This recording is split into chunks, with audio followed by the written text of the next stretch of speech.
नमस्कार, स्वागत है आप सभी का। आपके साथ मैं हूं अपर्णा मौजम। वक्त हो गया है उत्तराखंड की खबरों का। सबसे पहले बात करेंगे आज की बड़ी खबर की। तो सीएम तीरथ सिंह रावत ने आपदा प्रभावितों को बड़ी राहत दी है। सीएम ने पिथौरागढ़ और बागेश्वर के आपदा प्रभावित परिवारों को विस्थापित करने का आदेश दे दिया है और इसके लिए धनराशि भी जारी कर दी गई है। पिथौरागढ़ के 27 परिवारों का पुनर्वास होगा, जबकि बागेश्वर में सेरी के 4 प्रभावित परिवारों का भी पुनर्वास होगा। कुल मिलाकर सभी 31 परिवारों के लिए 1,31,00,000 रुपए की धनराशि पुनर्वास के लिए जारी कर दी गई है और इस धनराशि से आपदा प्रभावित इन परिवारों को बड़ी राहत मिल सकेगी।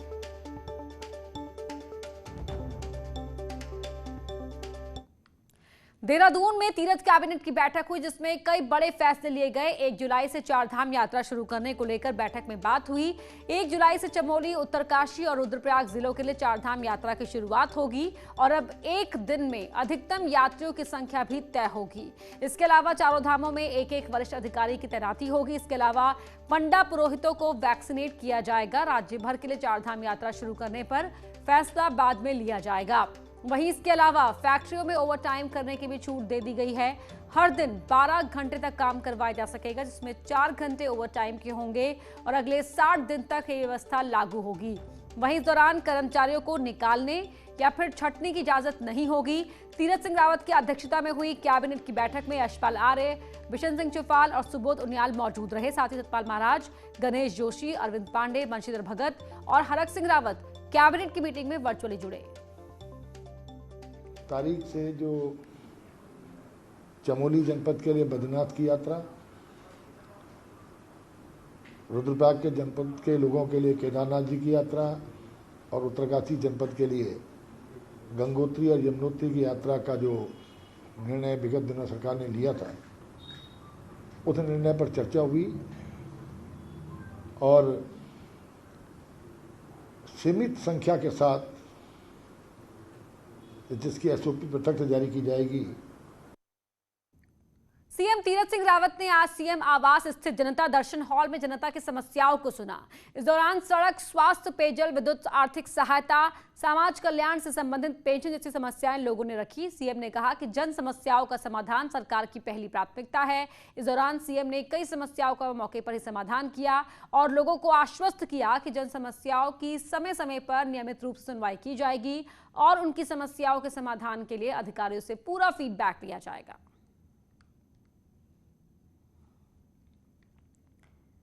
मुख्यमंत्री तीरथ सिंह रावत के चुनाव को लेकर बहस चरम पर है। अब अगर चुनाव लड़ सकते हैं या नहीं, इस बहस को छोड़ भी दें तो अगस्त और सितंबर जैसे बरसाती महीनों में जब पूरा पहाड़ करहा रहा होता है, तब चुनाव करवाना आसान नहीं रहने वाला।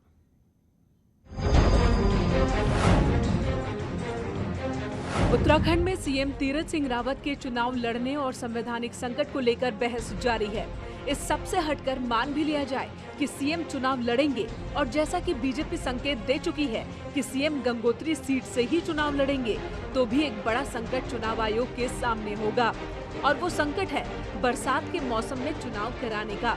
जब पहाड़ में ज्यादातर सड़कें ठप हो जाती हैं, गधेरे उफान पर होते हैं, तो उस समय मानसून पूरी तरह से पीक पे होता है और आम जनजीवन जो है लोगों का बिल्कुल पूरी तरह से प्रभावित रहता है। सड़कें बंद हो जाती है, लाइट स्लाइडिंग होती है, आप रोड, हमारी जो सड़कें हैं वो ब्लॉक हो जाती है।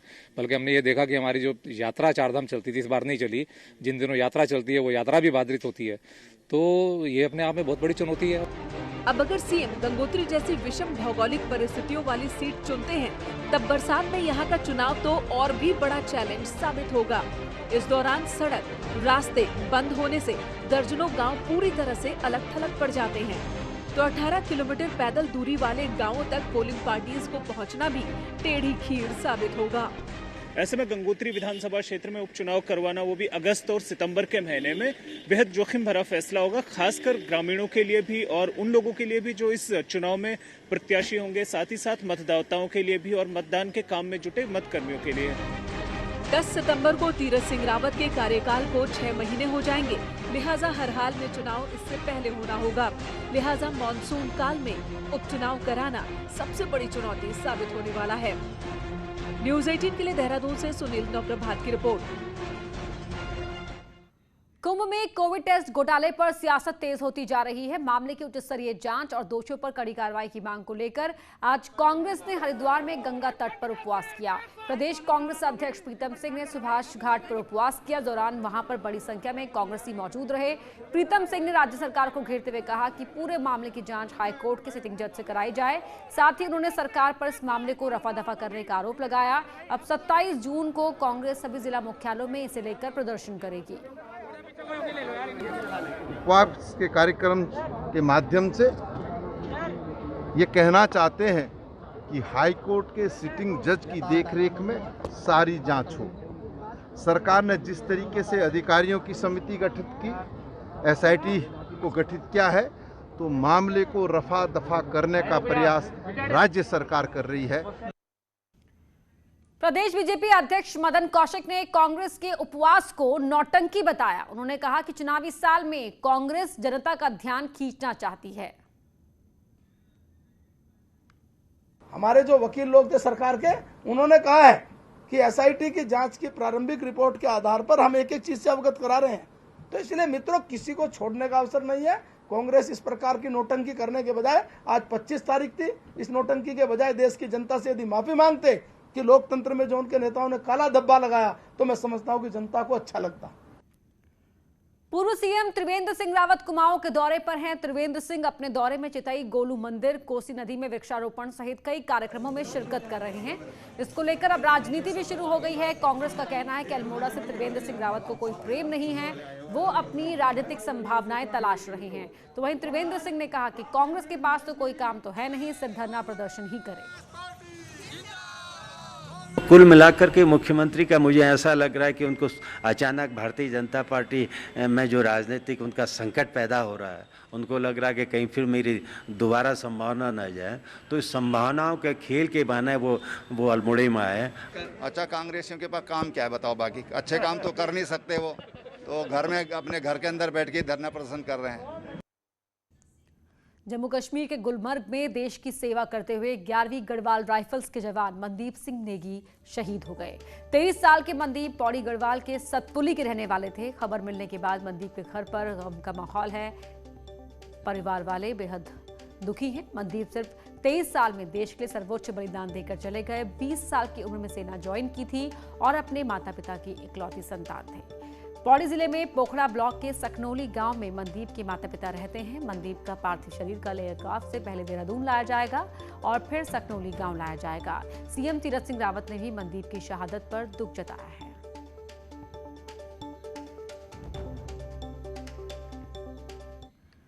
बीजेपी की पूर्व नेता रेणु गोयल की मुश्किलें और बढ़ सकती हैं। पुलिस ने उसके खिलाफ अपराध की धाराओं को बढ़ाया है। बता दें कि रेणु गोयल पर क्लेमेंट टाउन इलाके में रहने वाले बुजुर्ग दंपति की कोविड से मौत के बाद उनकी संपत्ति पर कब्जा करने का आरोप है। इसकी शिकायत पर पुलिस ने रेणु गोयल को अरेस्ट कर कोर्ट में पेश किया था, लेकिन बेहद हल्की धाराओं में केस दर्ज हुआ था।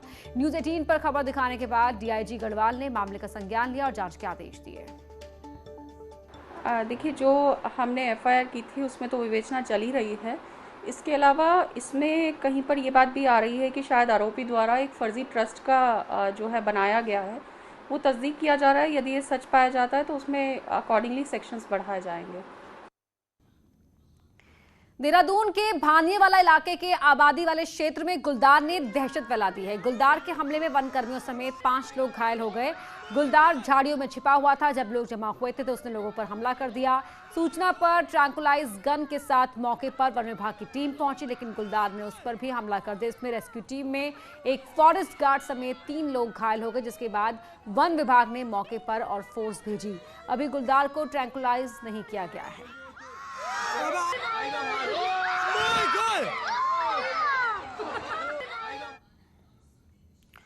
पौड़ी के आवासीय इलाके में उस वक्त लोग दहशत में आ गए जब एक गुलदार चहलकदमी करते हुए दिखाई दिया। स्कूल परिसर में घूमते हुए गुलदार की तस्वीरें सीसीटीवी में रिकॉर्ड हो गई हैं। इस बीच लोगों की आवाज सुनकर गुलदार वहां से दौड़ लगाता हुआ निकल गया।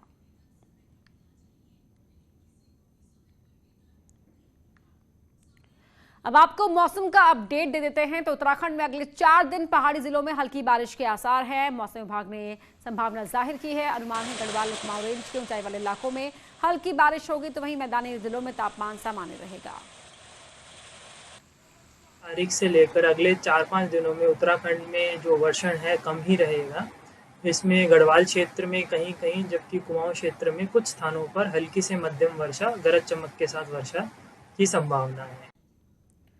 ऋषिकेश बद्रीनाथ राजमार्ग यात्रियों के लिए नासूर बनता जा रहा है। आए दिन राजमार्ग पर जगह जगह बोल्डर और मलबा गिरने के चलते यातायात बाधित हो जाता है। वहीं ये मार्ग अब खतरनाक भी बन गया है।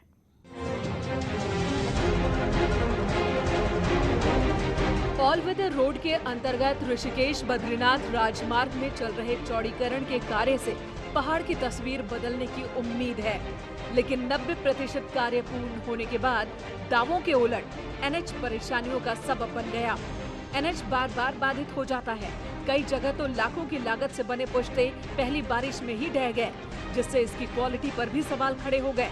श्रीनगर रुद्रप्रयाग के बीच सिरोपगढ़, नरकोटा, खांगरा में राजमार्ग भूस्खलन जोन बन गया है। बीते 1 महीने में मलबा और बोल्डर आने से यातायात बाधित रहा। आपको बता दें कि चौड़ीकरण में मशीनों से कटिंग के बजाय विस्फोटक का इस्तेमाल किया गया, जिससे पहाड़ पर दरारें पड़ने से भूस्खलन हो रहा है। हालांकि डेंजर जोन वाले स्थानों का ट्रीटमेंट किया जा रहा है। उसमें संबंधित विभाग को जांच करने के लिए और उसको इंस्पेक्ट करने के लिए उसके बारे में एक रिपोर्ट तैयार करने के लिए निर्देश दिए हैं। और बद्रीनाथ हाईवे है, उस पर भी कुछ जगहों पे ये बाधा हुई है, परंतु कोशिश यही करी जा रही है और इसमें जिसको कर भी लिया जा रहा है कि तत्काल जैसे ही मार्ग बाधित होता है उसको खुलवाने की कार्रवाई कर ली जा रही है। बार बार हाईवे पर मलबा आने और पुश्ते के टूटने से राजमार्ग आवाजाही के लिए खतरनाक बन गया है। राजमार्ग बंद होने की स्थिति में पुलिस जवानों की तैनाती की जाती है और दूसरे मार्गों से यात्रियों को भेजा जाता है।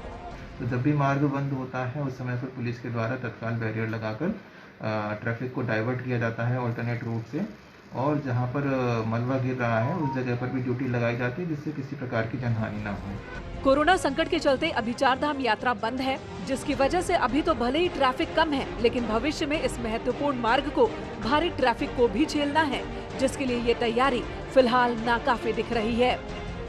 न्यूज़ 18 के लिए रुद्रप्रयाग से शैलेंद्र सिंह रावत की रिपोर्ट। चमोली में भारत चीन सीमा के ऊंचाई वाले इलाकों में बीआरओ सड़क का निर्माण कर रही है। भारी बर्फबारी के बीच निर्माण कार्य किया जा रहा है।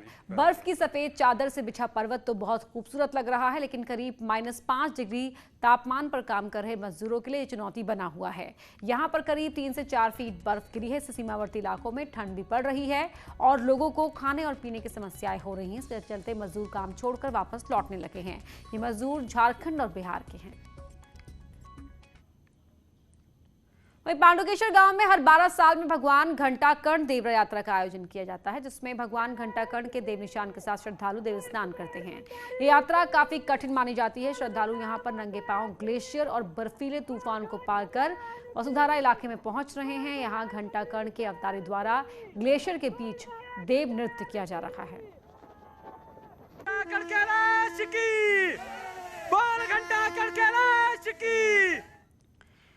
उत्तराखंड में 7 पीसीएस अधिकारियों के तबादले किए गए हैं। इनमें रामदत्त पालीवाल अपर निदेशक प्रशिक्षण निदेशालय हल्द्वानी, मोहम्मद नासिर संयुक्त सचिव कौशल विकास बनाए गए हैं। सिटी मजिस्ट्रेट हरिद्वार जगदीश लाल को लोक सेवा आयोग में ट्रांसफर किया गया है, जबकि प्रकाश चंद दुमका से एमडी सिडकुल का पदभार ले लिया गया है और अरविंद कुमार को उनकी जगह एमडी सिडकुल बनाया गया है। जबकि डिप्टी कलेक्टर नैनीताल विवेक राय को उपायुक्त गन्ना काशीपुर बनाया गया है।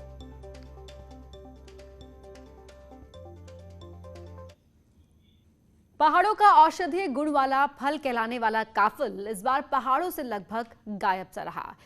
रोग प्रतिरोधक क्षमता वाले काफल के स्वाद के लिए लोग तरस रहे हैं। पिछले साल काफल काफी मात्रा में हुआ था, लेकिन लॉकडाउन के चलते लोगों को उसका स्वाद नहीं मिल पाया। लेकिन इस बार इसकी फसल भी नहीं हुई।